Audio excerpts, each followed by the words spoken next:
is Hyacinth Mayjir Hano, a third-year tourism student, president of RTST.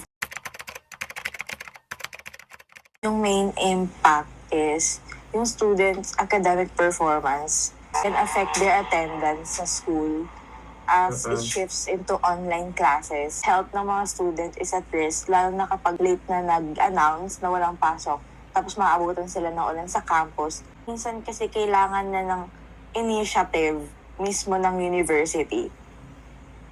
Kasi minsan hindi rin naman agad-agad nakakapag-announce yung government in terms of that. So I think kailangan i-mind ng admins yon. Initiative lang in terms of that, cancellations of classes.